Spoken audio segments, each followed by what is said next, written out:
Saudara-saudari yang terkasih,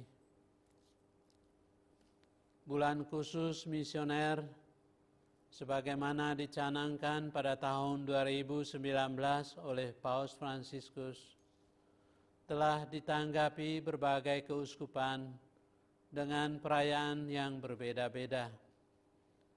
Di Keuskupan Tanjung Selor, kita menetapkan 1 tahun perayaannya karena wilayah yang luas sehingga 1 bulan tidak mencukupi untuk menghayati bulan yang ditetapkan Paus Fransiskus itu. 1 tahun itu telah dimulai tanggal 5 Oktober tahun 2019 dan akan kita tutup pada hari Minggu Misi tanggal 18 Oktober tahun 2020 ini. Bulan Oktober kita berdoa Rosario Misi.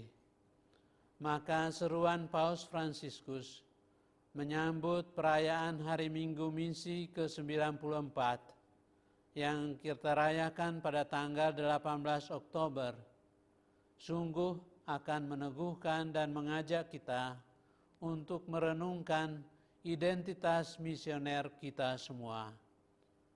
Selama tahun misi, kita telah berdoa untuk paroki-paroki yang sulit. Di keuskupan ini seperti telah kita berdoa setiap hari untuk paroki Apokayan yang medannya sangat sulit dan dijangkau hanya melalui pesawat dan jalan air yang sulit, begitu juga jalan-jalan daratnya yang sulit.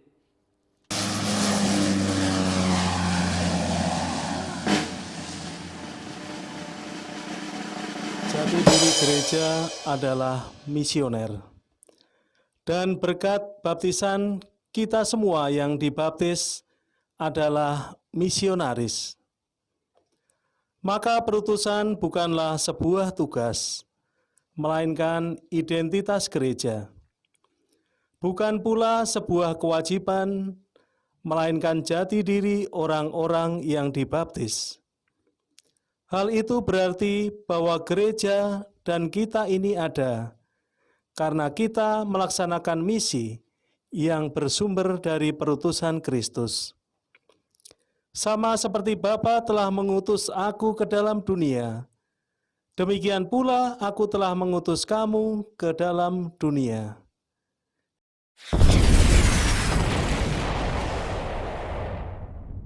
Yesus memanggil kita bukan hanya untuk datang kepada Dia, melainkan juga untuk pergi bagi Dia.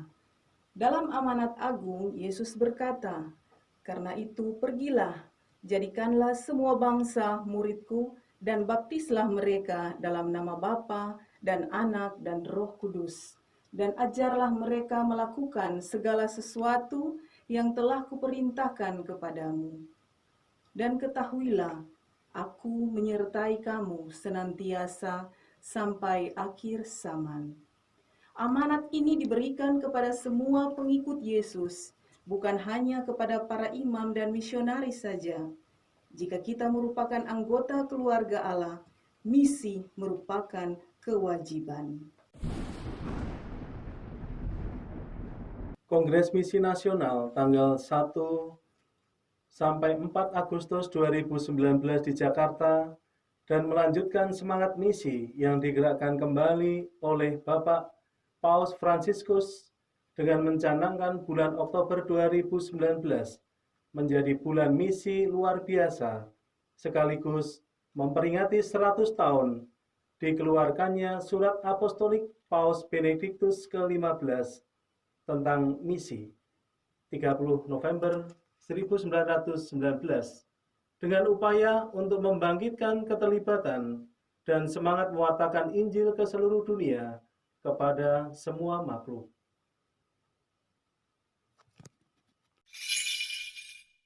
Maka Bapak Uskup kita, Monsinyur Dr. Paulinus Yan Ola MSF, melalui surat gembalanya tahun 2019, mencanangkan pula untuk keuskupan ini tahun misi dari bulan Oktober 2019 sampai Oktober 2020 sebagai tahun misi luar biasa untuk keuskupan Tanjung Selor dengan fokus perhatian misi di wilayah Apau Kayan. Upaya untuk mensukseskan tahun misi di keuskupan ini agar semangat bermisi sesuai tema Kongres Misi, yakni dibaptis dan diutus menginjili dunia, mewarnai semangat pastoral misioner di seluruh umat sampai tingkat akar rumput. Panitia tahun misi luar biasa Keuskupan Tanjung Selor telah dibentuk melalui surat keputusan uskup tanggal 25 September 2019. Panitia bekerja untuk mensukseskan tahun misi di Keuskupan Tanjung Selor dengan berbagai kegiatannya.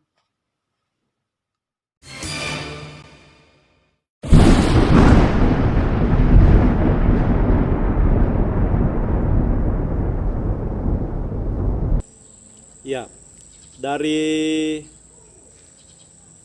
kita panitia yang diberi tugas oleh Bapak Uskup sudah merencanakan beberapa kegiatan dalam rangka mengisi tahun misi di Keuskupan Tanjung Selor ini. Memang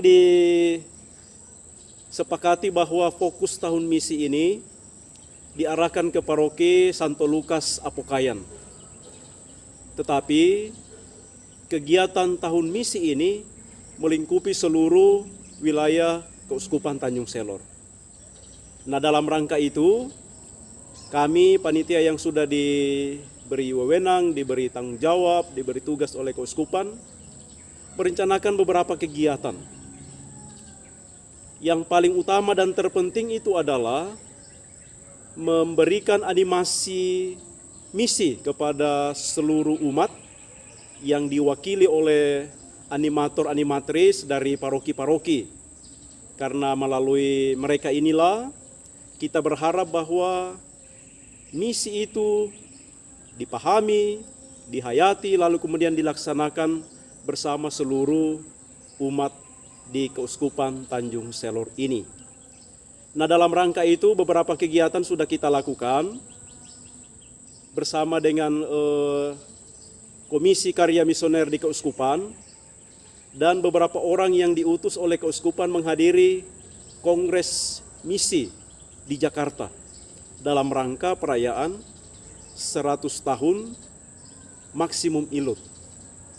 Nah, dalam pertemuan bersama dengan animator-animatris dari paroki-paroki sekaligus sosialisasi mengenai hasil Kongres Misi ini dan juga dalam rangka mengisi tahun misi, panitia merancang beberapa kegiatan.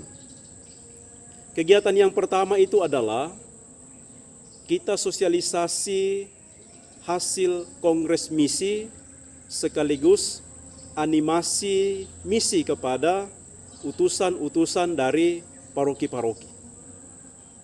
Dalam animasi itu kita membicarakan beberapa kemungkinan untuk misi yang bisa kita lakukan dalam rangka mengisi tahun misi ini. Antara lain yang kita sepakati waktu itu adalah bulan Oktober tahun 2019 diisi dengan Rosario Misi.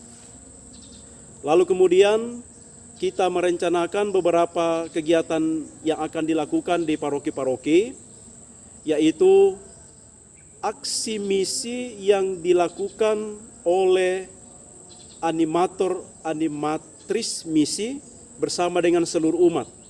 Misalnya pengumpulan dana untuk mendukung misi di Apau Kayan. Yang kedua, mendoakan doa tahun misi yang telah disusun oleh tim atau panitia tahun misi.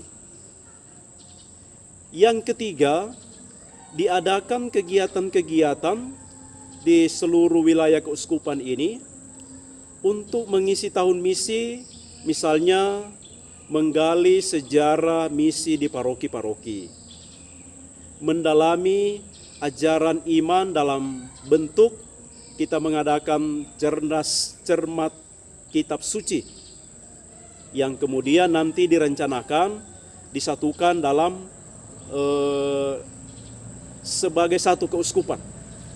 Jadi pemenang dari paroki-paroki dikumpulkan di keuskupan, lalu kemudian diadakan cerdas cermat tentang kitab suci untuk mengisi tahun misi ini. Dan yang terpenting dan terutama karena Apokaian sebagai fokus tahun misi, maka dalam rapat panitia misi bersama dengan komisi-komisi juga sudah diputuskan, sudah disepakati.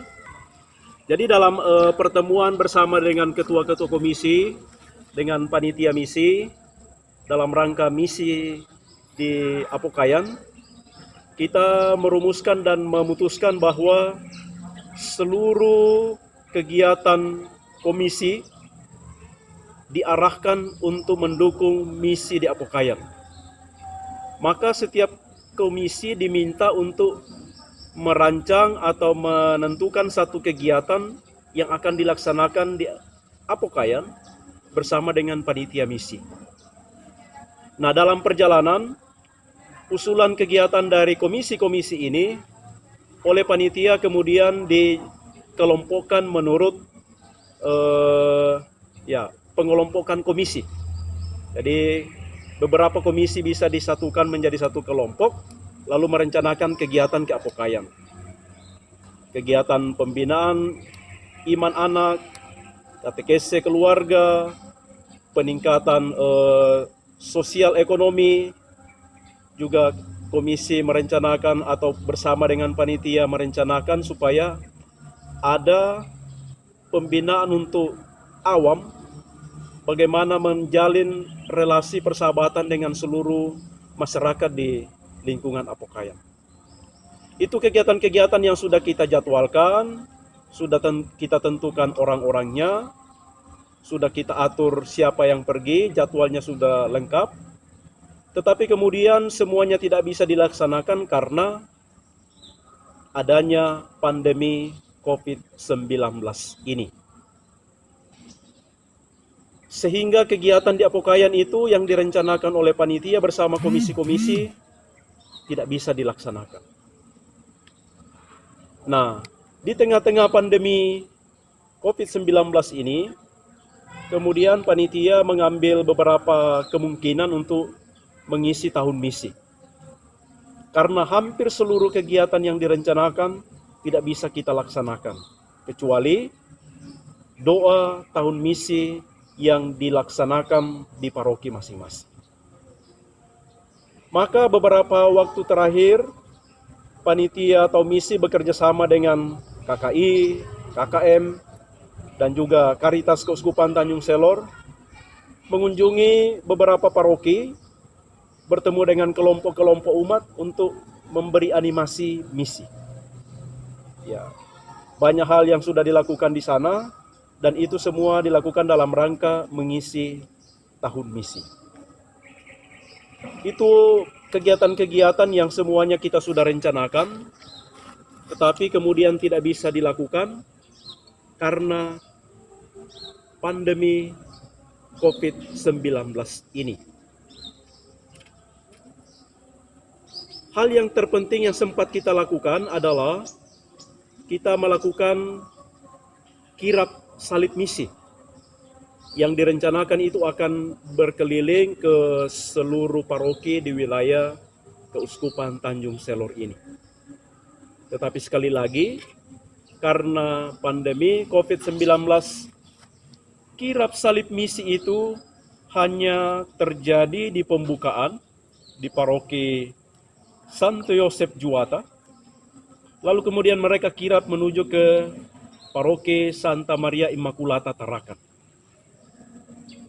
Baru beberapa minggu di paroki Tarakan tidak bisa dilanjutkan karena adanya pandemi COVID-19 ini. Itulah kegiatan-kegiatan yang sudah direncanakan, tetapi semuanya tidak bisa kita lakukan. Di tengah-tengah kesulitan itu, tetap kita berdoa untuk misi, menggalang dana untuk misi, dan teristimewa kita mendapatkan dukungan dana dari pemerintah melalui Pembimas Katolik Kemenak Provinsi Kalimantan Utara. Kami menyampaikan terima kasih kepada semua pihak, kepada siapapun, kepada Bapak Uskup yang memberikan tugas ini kepada kami panitia untuk merencanakan dan melaksanakan kegiatan-kegiatan dalam rangka tahun misi.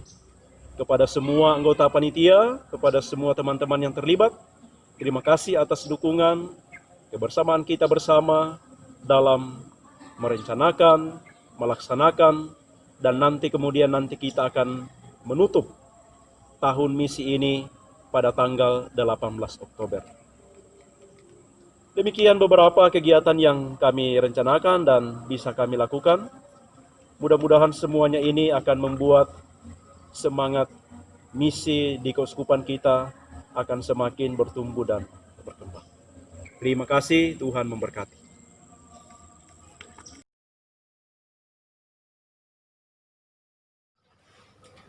Halo semuanya, pada kesempatan ini saya, Frater Alfred, mau memperkenalkan tentang Paroki Santo Lukas Apokayan. Saya pernah menjalani tahun pengenalan, orientasi pengenalan di Paroki Santo Lukas Apokayan kurang lebih 7 bulan. Jadi saya mau memperkenalkan secara singkat Paroki Santo Lukas Apokayan. Paroki Santo Lukas Apokayan merupakan wilayah Keuskupan Tanjung Selor Dekanat Utara. Bila dilihat dari wilayah Paroki Santo Lukas Apokayan, bagian dari Kabupaten Malinau, berbatasan dengan Malaysia. Ada 2 kecamatan, Kecamatan Kayan Selatan dan Kecamatan Sungai Bo. Paroki Santo Lukas Apokayan memiliki 5 stasi dan jaraknya tidak begitu jauh antara stasi. Kalau dari pusat paroki ke stasi yang paling jauh memakan waktu kurang lebih 1-2 jam apabila jalannya aspal. Namun jalannya masih tanah dan melewati sungai yang belum jembatan dan melewati banyak gunung dan banyak lembah, memakan waktu paling cepat 4-5 jam. Itu terhitung tercepat ke stasi yang paling jauh. Belum dihitung lagi waktu di mana kita mendorong motor melewati gunung atau memikul motor melewati sungai atau menunggu banjirnya reda di tepian sungai. Kadang bisa sampai nginap di tepian sungai. Bapak, Ibu, Saudara-saudari yang terkasih, mayoritas umat di Paroki Santo Lukas Apokayan adalah Dayak Kenyang, dan beberapa umat dari Kayan, orang Kayan, dari pendatang yang bekerja di perusahaan dan sebagai pegawai negeri yang berkarya di sana, dan yang lainnya adalah umat Dayak Kenyang. Umat yang mayoritas Dayak Kenyang tersebar di 8 desa. Desa Long Ampung dan Desa Metulang itu berada di pusat Paroki Santo Lukas Apokayan. Desa Lidung Payap yang menjadi stasi Santa Cecilia Lidung Payap. Kemudian Desa Sungai Barat yang menjadi stasi Santo Petrus Sungai Barat, dan stasi Santo Tarsisius Long Lebusan berada di Desa Long Lebusan. Desa Agung Baru yang menjadi stasi Santa Maria Goriti Agung Baru, dan Desa Dumu Mahak dan Mahak Baru yang menjadi stasi Santo Markus Dumu Mahak. Kategori umat di Paroki Santo Lukas Apokayan terdiri dari 4 kategori. Kategori yang pertama adalah Sekami, Serikat Kepausan Misioner Anak dan Remaja. Di Paroki Santo Lukas Apokayan membaginya Sekami adalah anak-anak SD. Kemudian OMK, Orang Muda Katolik, itu termasuk adalah SMP, SMA, dan pemuda-pemudi yang belum menikah. Kemudian kelompok yang ketiga, WK, Wanita Katolik. Wanita Katolik adalah terdiri dari ibu-ibu, di mana semua yang telah menjadi ibu-ibu sudah menikah, dia termasuk dalam kelompok WK.